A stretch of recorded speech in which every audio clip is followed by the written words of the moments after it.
It was over 2,500 years ago that the Lord Buddha renounced the royal throne for the superior happiness of sitting for meditation beneath the Bodhi tree on a humble seat of straw.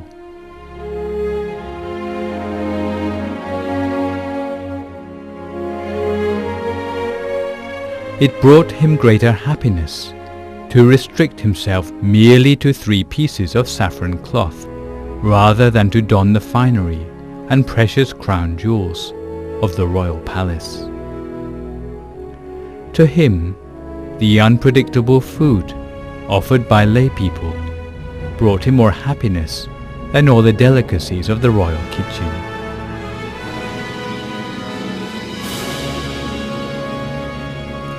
Because, through his enlightenment, he had come to see that mundane happiness can delude only fools, but is no longer able to dupe the wise, who have cultivated themselves to attain nirvana.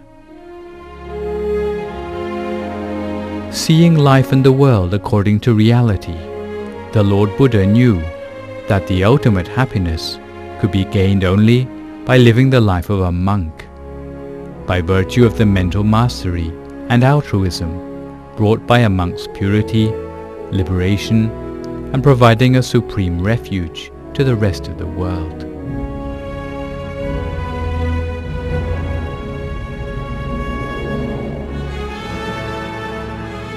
Even the 7 jewel treasures of the universal monarch are as nothing compared to the priceless value of the triple gem: the Buddha,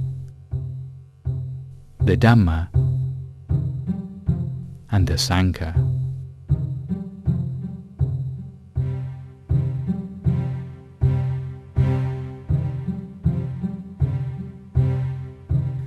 However, when the Lord Buddha had passed away into parinibbana, the legacy of his teachings began to fade, and once again the many folk started to become cast adrift in the sea of suffering, and began to lose the path to bliss and true purpose in life. It wasn't until the year 1917 when the great abbot of Wat Phak Nam, Pramongkol Thep Muni, was able to make a significant revival of the Buddha's legacy of practice, putting his life on the line to recover the true meaning of the words middle way, lost to the world since 500 years after the Lord Buddha's parinibbana, and encapsulated in his immortal teaching, "Stopping the mind is the secret of success." Stopping the mind means to bring one's attention to a standstill in the absence of all thought at the center of the body, in order to reach the triple gem inside. The Master also demonstrated that the middle way exists inside the body of every human being, regardless of nationality, race, religion or creed. This tradition has been perpetuated down to the present day through the meditation prowess of the Buddhist nun, Kunyai Maharatana Upasika Jan Konok Yung, who the great abbot of Wat Phak Nam praised as being first amongst his disciples, second to none. It was this nun, Kunyai, who taught meditation relentlessly, forming a community of disciples willing to devote their lives to the cause, in order to pioneer the project of building Wat Dhammakaya in Patumthani province, Thailand. With nothing but their determination and the insignificant founding donation of $100, Kunyai and her team of pioneers were able to establish a temple on an 80-acre plot of donated land on the 20th of February 1970. Since then, Wat Dhammakaya has been under the guidance of Abbot Phra Bhavanavisuddh Lompo Dhammachayo, who has used the temple to fulfill the dream of making a model temple with exemplary monks and congregation. The history of the temple shows that the construction of temple buildings has gone hand in hand with the training up of the community who supervise the place. Therefore, every piece of architecture has been pressed into use from the moment it is complete. Each building functional rather than of decorative design, and with a capacity fitting the size of the congregation at the time of construction. In 1972, when the temple was only 2 years old, its first training project for the public was the Dhammakaya mass ordination scheme. It was the starting point of the temple in instilling Buddhist morality and values into the hearts of the younger generation. After graduation, a large number of the young men who had received training as Dhammakaya monks have dedicated their lives to Buddhism full-time, becoming lifelong monks. Indeed, the abbot, Luang often reminds his monks to cherish their monkhood and wear the saffron robe proudly, as it is the final attire of all those about to break free from the cycle of existence or samsara.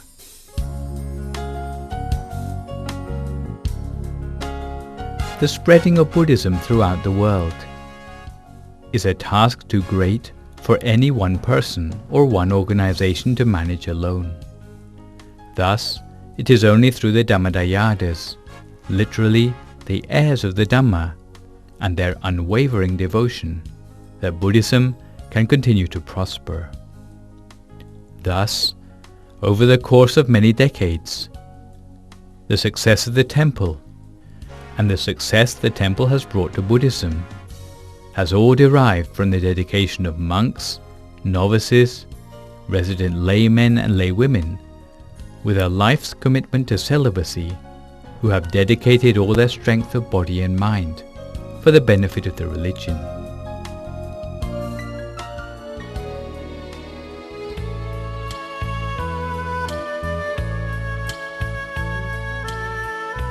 The temple has focused on excellence in Buddhist training, both in theory and practice. Buddhist theory entails scriptural and academic study. Buddhist practice means emphasis on meditation. The resulting reputation for training at the temple has attracted ever-increasing congregations from around the country to study at the temple. Such large numbers have necessitated temple expansion from the original meditation hall to the thatched Dhammakaya hall, until eventually in the present day, the main meeting place in the temple is a new, permanent Dhammakaya hall with a capacity of 300,000.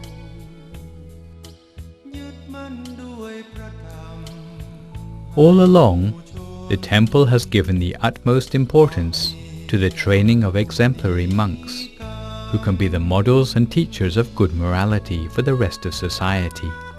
It was with this aim in mind that Phra Bhavanavisut, Luang has long had the wish to unify all Buddhist monks and novices in the world with the same unity of the single sun that shines in the sky.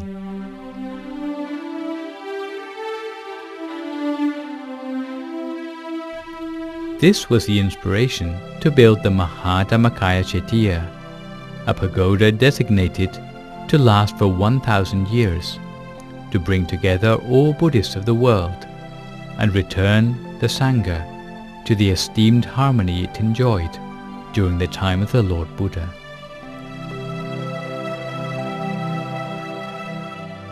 He also continues to support the activities of the Sangha, including Pali study scholarships, an anti-smoking campaign for monks,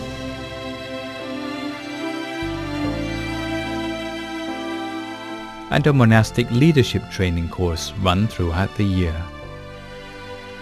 Many of these activities are designed to restore Buddhist monks and temples around Thailand to the full faith of the lay community.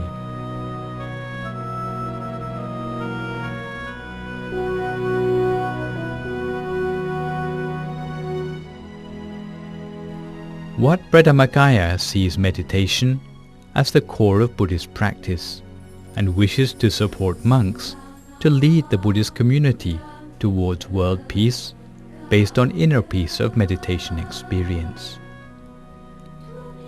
If lay people trust in the community of monks, it will help them to trust in the teachings of the Buddha, and ultimately the Buddha himself and the whole of the Triple Gem, creating an ever-widening tide of goodness in our society.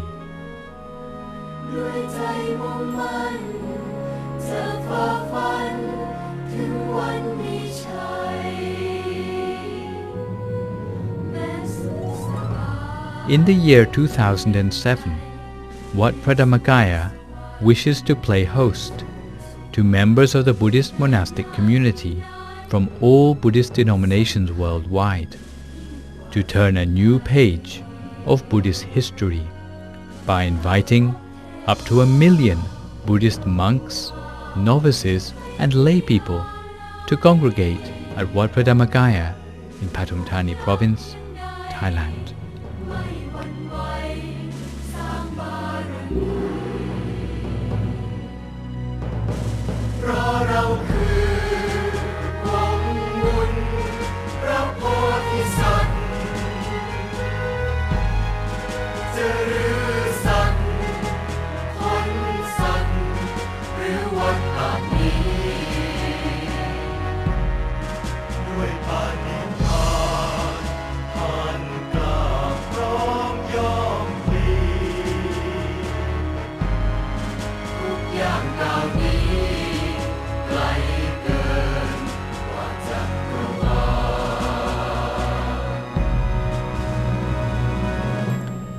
If you are interested to join this splendid event for the perpetuity and prosperity of Buddhism, please contact Wat Dhammakaya for more details, so that you too can be part of history in the making.